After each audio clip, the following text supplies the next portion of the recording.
Hello বন্ধুরা, আবারও চলে এলাম আজকে একটা নতুন রান্নার রেসিপি নিয়ে। আজকে রান্না করব ইলিশ শুটকি মাছের ঝাল।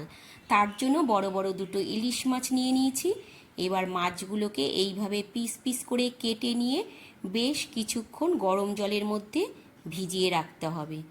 তারপর এখানে নিয়ে নিয়েছি দুটো পেঁয়াজ কুচি, আর নিয়েছি পাকা লঙ্কা, শুকনো লঙ্কা, আর একটা বড় গোটা রসুন ছাড়িয়ে নিয়েছি।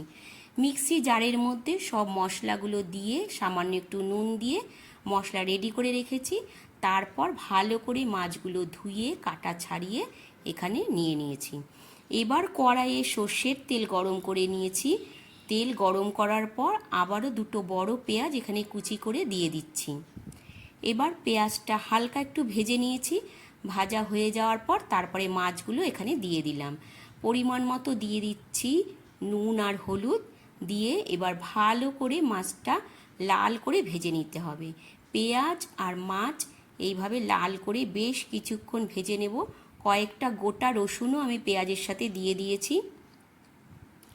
দেখো একদম লাল করে ভেজে নিয়ে এবার রেডি করে রাখা মশলাটা দিয়ে দিলাম। আগেই তোমাদের দেখিয়েছি এখানে কি কি মশলা ব্যবহার করেছি। দেখো এইভাবে এবার মাছটাকে ভালো করে কষিয়ে নিতে হবে।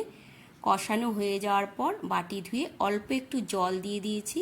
এবার জলটা একদম টানিয়ে নিতে হবে। ভালো করে এইভাবে কিছুক্ষণ রান্নাটা করে নিলাম। একদম শুকিয়ে গেছে জলটা। এবার নামিয়ে নেব। তাহলেই আজকের রান্না রেডি হয়ে গেল, ইলিশ শুটকি মাছের ফ্রাই। আজকের রান্নাটা তোমাদের কেমন লাগলো বন্ধুরা অবশ্যই জানিও। আর ভালো লাগলে একটা লাইক কমেন্ট করে দিও। আবারও তোমাদের সাথে দেখা হবে অন্য একটা রান্নার ভিডিও নিয়ে। ততক্ষণের জন্য টাটা।